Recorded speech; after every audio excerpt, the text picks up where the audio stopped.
चौफू की बेटी के पुनर्जन्म के बाद सबसे पहला काम यह था कि उसने अपने पिता को फोन करके 2 बड़ी व्हेल मछलियां खरीदने को कहा। क्योंकि पहले उसे किडनैप किया गया था, तब उसके पिता ने उससे वादा किया था कि अगर कभी खतरा हो तो वो व्हेल कोड का इस्तेमाल करेगी। व्हेल का आकार खतरे की गंभीरता बताता था और व्हेल की संख्या खतरे में शामिल लोगों की संख्या। इस समय उसके पास खड़ा उसका पति भी उन्हीं खतरनाक लोगों में से एक था। जैसा कि उम्मीद थी, उसके पिता तुरंत सतर्क हो गए। पिछले जन्म में उसके पति ने घर चलने के बहाने उसे एक पहाड़ी गांव में ले जाकर फंसा दिया था।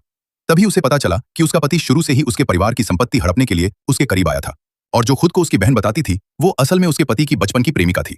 उन्होंने उसे गांव में कैद कर लिया और उसके पिता को संपत्ति सौंपने के लिए मजबूर किया। अपनी बेटी के लिए उसके पिता अपनी जान देने को भी तैयार हो गए थे, लेकिन फिर भी उन दोनों ने उसे नहीं छोड़ा। गांव में पहुंचने के पहले ही दिन उन्होंने उसके फलों की शराब में जहर मिला दिया, जिससे उसकी तबीयत लगातार बिगड़ती गई। फिर उसे एक लंगड़े आदमी के पास भेज दिया गया। टीवी पर जब उसने अपने पति और उस औरत को साथ देखा तो गुस्से और दर्द में उसकी मौत हो गई। लेकिन जब उसने फिर से आंखें खोली तो वह उसी दिन वापस आ गई थी जब उसे गांव लाया गया था। इस समय वे दोनों बस से गांव पहुंच चुके थे। अपने पति को पास आते देख वह घबरा गई, लेकिन उसने खुद को संभाला और शक न होने देने के लिए चुप रही। उसने बहाना बनाया कि उसे उल्टी आ रही है। खुशकिस्मती से उसका फोन अभी तक छीना नहीं गया था।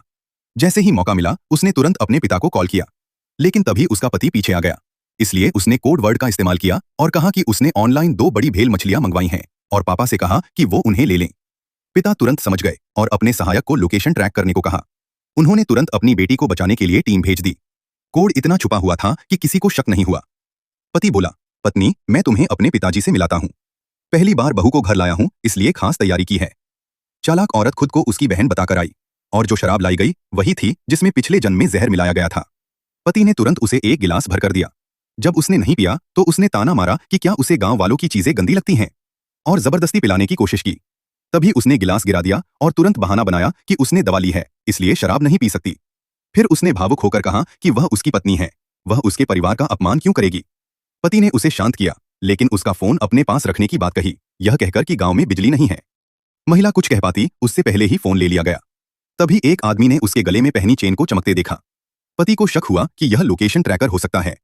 उसने तुरंत उसे पानी में फेंक दिया और कहा कि गलती से गिर गया और बाद में नई चेन दिलाने का वादा किया। महिला ने मजबूरी में मुस्कुराकर हामी भर दी। उधर पिता ने देखा कि बेटी की लोकेशन अचानक गायब हो गई है। टेक्निकल टीम ने बताया कि डिवाइस जानबूझकर तोड़ा गया है। अब उन्हें यकीन हो गया कि दामाद पर शक करना सही है। उन्होंने तुरंत उसकी जांच शुरू कर दी। रात में खाना खाने के बाद महिला आराम करने गई। पति बाहर जाने लगा तो उसने इसे भागने का मौका समझा, लेकिन बाहर जाकर उसने पति और उस औरत को साथ देखा और सुना कि उन्होंने उसके खाने में जहर मिलाया है।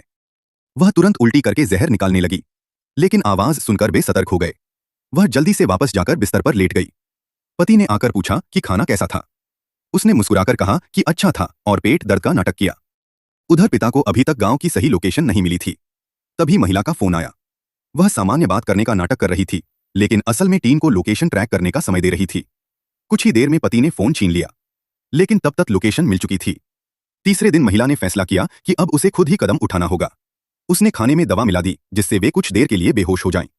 जब सब खाने लगे तो वह खुद नहीं खा रही थी। उन्होंने पूछा क्यों नहीं खा रही, तो उसने कहा इंतजार कर रही हूं तुम्हारे चक्कर आने का। कुछ ही देर में सबको चक्कर आने लगे।